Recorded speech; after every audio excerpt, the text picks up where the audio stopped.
Back to the daily grind. Thanks for checking out the channel. Make sure to subscribe if you're new and hook your boy up with a like if you're not a baby back bagel biting bitch boy, cause you know what time it is. It's full time. MMA. Welcome back to Betting on the Fights with Fake Money. This is gonna be episode 4, and if this is your first time checking this shit out, no, it's not no fucking illegal gambling crazy bullshit, dog. This is where we get fit rich or we have fun trying. What we do, I started off with the fake money bankroll. You can do this as well. Get a piece of paper and write $500 on the top. I mean, however much you want, but I'm doing $500. I started off with 500 fake dollars, and what you do is you just take some of that money, you keep it as a bankroll. You don't want to use your whole $500 on your first fucking night, or you ain't gonna have no fake money to use next weekend unless you go to the fake money bank and make a fake money withdrawal. But either way, that's not how I'm doing it. So I used some of the money, you know, the first week we lost all $250 we bet. The next week we bet our remaining $250 on Amanda Nunes, won back about $200 and something. So we came back up to like 512.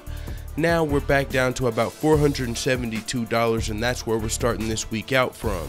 So with $472 on our bankroll, I'm only going to be using $150 this week because these fights, man, for one, it's hard to call them, not that big of cards.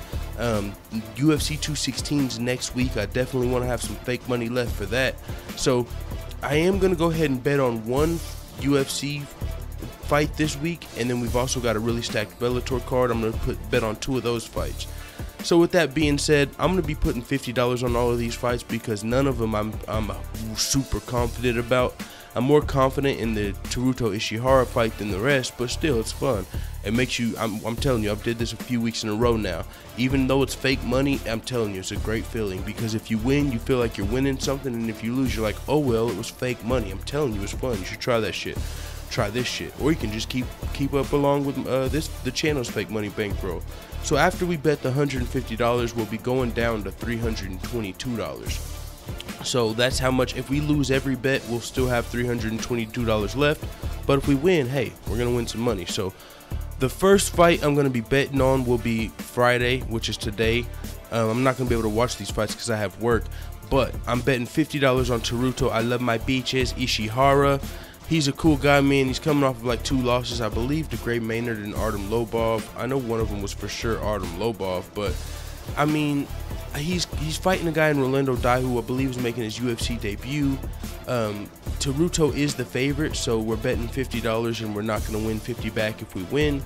Well, we're only going to win like 27 or something, but still, to me, he's really the only one that I'm pretty confident is going to win. So if you're confident you're going to win, why not throw? And I'm not throwing a lot of money. I don't really like betting on favorites too much because you risk like $50 to win like 20 something.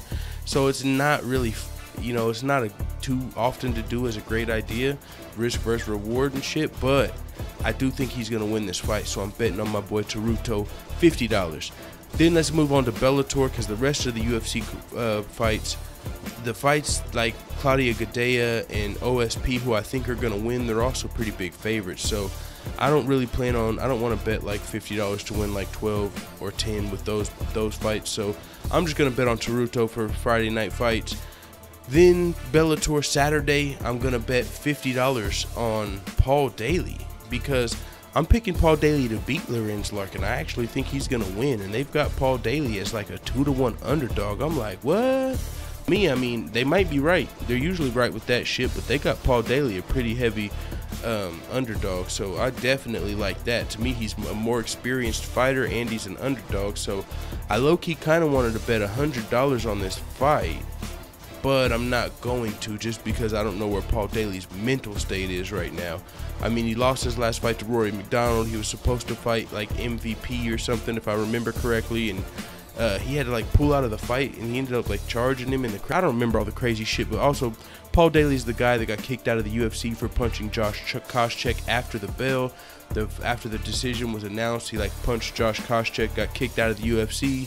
So, but he is still very experienced. He's fought all around the world, and he's a 2-to-1 underdog. So I'm betting $50 on Paul Daly. And then we're gonna bet one last fight. This is Roy Nelson's Bellator debut. This one's kind of hard for me to pick as well because I do want to see Roy Nelson have some success. He is 40 years old, but Bellator signing him. I mean, heavyweights tend to fight into their 40s a little more often than the other weight divisions. You see 40-year-old, 41-year-old, 42-year-old heavyweights fighting. I mean, he's not going to be fighting too many more years, but I mean, I don't know if he's going to be able to beat this guy or if he will be. I mean, Roy Nelson has experience on his side for this fight, but not youth. I've seen a little bit of his opponent's clips. I mean, it's not too promising. It's hard for me to all of these fights. I'm not very confident in this one, but the fact that Roy Nelson's 41 years old, making his Bellator debut, he's lost 5 of his last 7 fights, even though they were against some of the toughest competition. I don't know. Javi Ayala's won 5 of his last 7 fights. Roy Nelson's lost 5 of his last 7 fights. Javi Ayala's got youth on his side. I don't know how Roy Nelson's going to do in his Bellator debut. I mean, he could easily win this fight. He might. I'm pretty sure I've seen in some of his highlights, Javi Ayala, somebody like laying on top of him and he couldn't get up. And Roy Nelson's done that before, i.e. Kimbo Slice, if you remember. But either way, man, I'm going to go ahead and put, that's why I'm only putting $50. Putting $50 on Javi Ayala. I don't know much about him. I've seen some of his fights, just doing research for the predictions. But it is what it is. If I lose, it's fake money. We still got $300 to replenish our bankroll for UFC 216 next weekend. I believe it was Jorge Masvidal that asked me where the fake money was. I was honestly not gonna do it, low key. I was not gonna do it because I didn't really want to bet on the UFC fights, and I almost missed the Bellator cards. I didn't even realize Bellator was having 183 until like yesterday. But since there's a Bellator card and this UFC card, I'm going to bet on 3 fights over the entire weekend. And we're going to save $300 to bet with next week.